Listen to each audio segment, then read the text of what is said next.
Okay, scene 1, take 1. Tuesday plan ng 12 midnight. Lumalakad na ako papunta sa office sa TV5. Lakad lang kasi walking distance naman sa bahay. Pagdating doon, kailangan makain ka na doon 12 midnight. Pagkain mo, alamin mo yung schedule mo ngayon doon. Tatanong mo doon sa mga editors na anong schedule ngayong araw, ngayong gabi. So, bibigyan nila sa'yo, ito, cover mo muna. May follow-up doon na may pinasakar sa binangman ng Rizal, ganito. So, pupuntahan nyo yan. Ang gagawin mo naman ngayon is pupunta ka doon sa hanapin mo yung crew ngayon. Yung cameraman mo, at then driver. Tapos dapat yung cameraman, nakahanda na rin yung mga camera niya ngayon doon, lahat ng gagamitin niya, pati yung CF card na ginagamit doon, or Pito, tawag namin doon. So nakahanda na yun. Yung driver naman, yung trabaho naman niya, na-check na dapat yung sasakyan na okay na ba yung full tank na ba yung sasakyan, okay na ba yung lahat ng gulong niya, yung tipong hindi makakalas yung isang tornilyo doon na pagka tumakbo kami, mamamatay na kami, gano'n. So hindi, dapat doon pa lang, check na. So tatawagan ko yun, okay na ba yung sasakyan, okay na ba yung camera dyan, sige, may tatakbuhin tayo ngayon, alas 12. Labas kami dyan. So sabay-sabay kami lalabas ng gate, nakasakay sa crew cab, pupunta doon sa assignment. Pagdating doon sa assignment ko, binangon ng Rizal yun, malayo-layo yun, paspas yun. Pag sinabing, nandun pa yung bangkay ngayon sa site, kailangan yung driver mo gagawin mo na hanggat maaari bilisan. Best effort. So kung kaya paliparin mo yan. Kasi nga, pag naunahan ka ng soko, wala ka nang maabutan sa subject ko.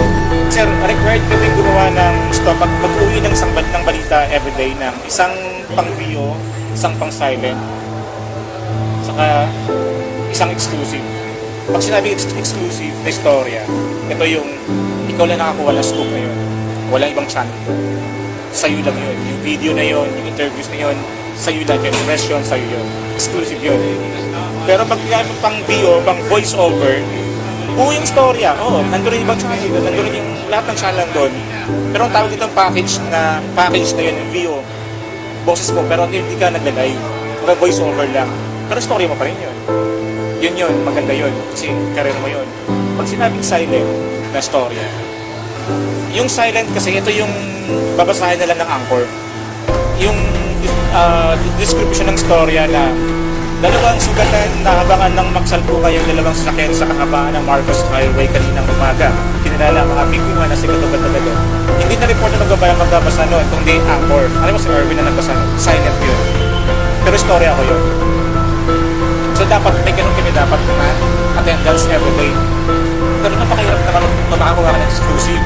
Mahirap makakuha ng isang storya lalo pa ng area mo, limitado. So paiyakan yun. Kaya umuwi sa opisina na wala kami na balita.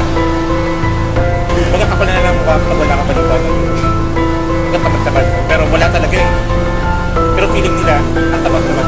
Ang tulog ka lang magtamad. So ikaw, bilang sa reporter, mag-strive ngayon para makakuha ng babalita. Pag police beat, ito yun. Pag police beat ka, yung mga pinakover mo, hindi politika eh. Krimen. So, number 1 yan, nasa sagasaan. Ano ba? Road accident. Pag nandiri ka na doon, pag pinapunta ka doon, may nasagasaan, may nakita ka yung isang putong nadadadiri at nagsisigaw ka doon, mamumura na lang talaga ng mga kasamahan ng media. So, dapat, bago niyo pasukin itong klaseng profession na to, buo yung loob niyo. Yung matibay sigura nyo, yung tipong hindi ka maduduwal na napaka mo na yung utak ng tao doon na, alam mo, pisak-pisak. So nakita mo na doon, kung didiri ka, hindi pwede. Pagka nandun ka na, sasabihin na, oy, may opening sa amin ganito, oy, gusto mo ba ganun. Andun yung camaraderie, andun yung connection. So that's the time na, taas mo na yung level mo. Although huwag mo isang tabi na dumaan ka doon, dumang ka sa process. May experience mo lang na nag-tabloid reporter na. Makita mo yung kultura. So yun, dun ako nagsimula. Hindi ako nang inayang na malito sweldo ko. Although maganda ng tananay ko kasi ang laki ng ginagastos sa kinikita. Pero anong mangyayari? Anong gawin mo? Gusto mo yung trabaho. So ngayon, okay na. Nakuha ko na yung gusto ko. Nag-print ako, nag-tabloid ako, tapos nag-wires ako, nagsulat ako doon. Then nag-radio ako sa DCXL, as reporter, and then executive producer, yun. And then, TV5. So, yung mga bagay na yan,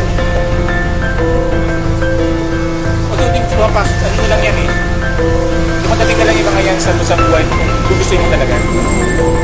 Wag ka lang panghinaan ng loob na ayoko ng ganito, pero dumadating yan sa buhay, pero dapat hindi. Kaya nga nag-fall back ako noon, gumawa ako ng education. Right after my graduation, nag-enroll ako dun sa PUP pa rin. After a year, nag-graduate ko ng mga SCOM, gumawa ng 1 year. Graduate ulit ako. So, another diploma. So, sabi ng mga taga-MASCOM, bakit umakit ka sa stage? Hindi nilalala ng mukha ng education. Kasi ayoko na mamatenga na pag nawalan ng trabaho dito. After ng post-baccalaureate in teacher's education, nag-proceed ako ng master's sa UK naman. Then I took up master's MA Philippine Studies naman. Kasi at the time, sabi ko, gusto kong diplomat. Kung hindi rin ako napalarin, kung hindi rin magandang karat sa teacher, saka sa journalism, sa media. Kung diplomat ako, papasok ko sa embassy natin. So yun. Kaya, dapat hindi kayo natitigil sa pag-aaral. Kasi labanan ngayon, maramihan. Hindi naman nagkatisasabi. Pero kung ikaw